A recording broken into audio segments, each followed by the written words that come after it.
Alors, Monsieur le Premier ministre, l'intégration économique en Afrique de l'Est rencontre actuellement des difficultés. La CEDEAO compte actuellement 12 pays, après donc le retrait des pays de l'AES. Comment est-ce que justement vous avez vécu ou vous vivez en tout cas cette rupture entre la CEDEAO et l'AES?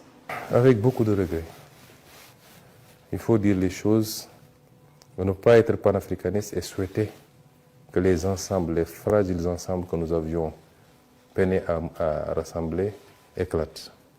Je ne pense pas que les pays de l'AES l'aient fait de gaieté de cœur. Je ne pense pas que le reste de la CEDEAO l'ait accepté de gaieté de cœur.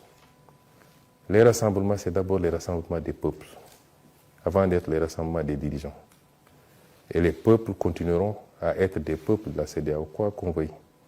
Ce n'est pas parce que 3 pays sont sortis de la CEDEAO qu'on est dans une rupture totale, opaque, et qu'il n'y ait plus de relations commerciales, de relations économiques, de relations sociales même. Parce que de part et d'autre des frontières, c'est souvent les mêmes populations avec les mêmes ethnies qui vivent. Et notre zone est condamnée à vivre ensemble. Nous sommes liés par l'histoire, par la géographie. Nous n'avons pas de choix. Maintenant, il y a des situations politiques qui se présentent à nous. Des erreurs ont été commises. Il faut dire les choses telles quelles. Je n'ai pas commenté la décision. Lors de sa dernière sortie sur la question, le président Diomaye Faye a appelé à respecter la décision des pays de l'AES. C'est une façon de parler. Qu'on le veuille ou qu'on ne le veuille pas, on le respecte, c'est des États souverains qui prennent leurs décisions. Des erreurs ont été commises à la base.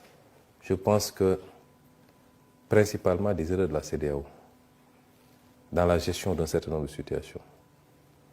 Je l'ai dit quand j'étais opposant, je le redis aujourd'hui. Et je ne dis pas des choses pour plaire au pays de l'AES ou pour plaire à la CEDEAO.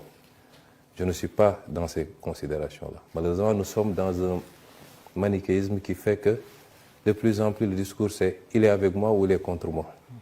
Vous pouvez être convergent sur 80%, 90%, il suffit que sur une question, il y ait des avis divergents et vous devenez, des avis divergents du moins, et vous devenez l'ennemi. Ce n'est pas ça. Nous devons aujourd'hui nous élever à la hauteur de nos responsabilités, tant que nous sommes. Je ne cherche pas à plaire aux uns et aux autres. Je reste fidèle à mes idées. Je dis qu'à la base, il y a eu des problèmes. Quand il y a eu la prise de pouvoir au Mali, j'ai été le premier à faire un message de soutien absolu. Ce fut le cas ici, au Burkina Faso.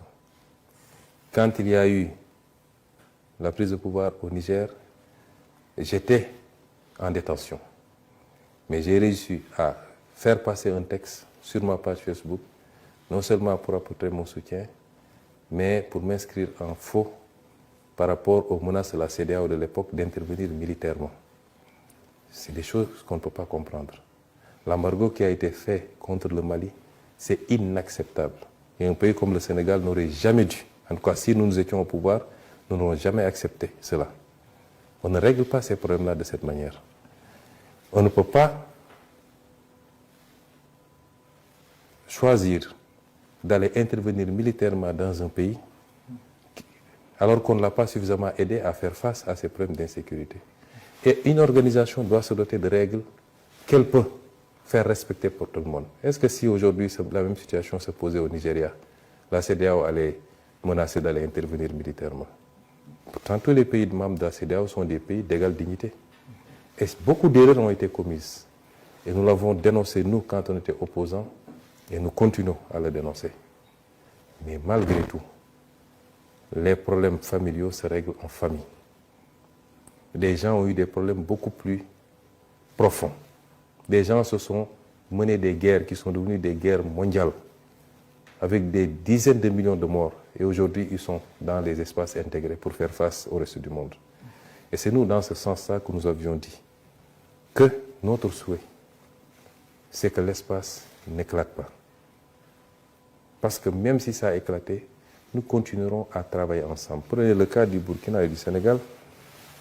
Nous avons 20 accords de coopération signés et ratifiés.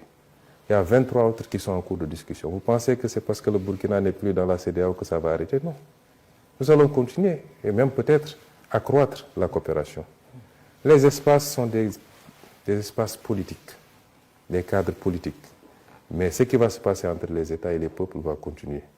Et nous espérons, en respectant les choix des uns et des autres, et j'espère que la CEDEAO va en tirer toutes les conséquences pour que, dans le traitement à la base, je disais tout le temps, on ne peut pas ignorer les causes réelles d'une maladie pour vouloir se pencher sur les symptômes. S'il y a coup d'État, qu'est-ce qui a amené les coups d'État? Et pourquoi, quand les gens font des tripotages constitutionnels, la CEDEAO ne parle pas? Quand des gens briment des opposants, la CEDEAO ne parle pas? Jusqu'à ce que certaines situations arrivent, on sort des communiqués, on fait des embargos et on menace d'intervenir militairement. C'est ces erreurs qui nous ont conduits à ça. Et j'espère que la CEDEAO en tirera toutes les leçons et surtout aura l'ouverture qu'il faut pour traiter tous les États de manière égale. Il n'y a pas ici de grands ou de petits États, etc. Et peut-être sous ce chapitre, et je ne désespère pas, tôt ou tard, que les retrouvailles se fassent, parce que nous avons un destin commun.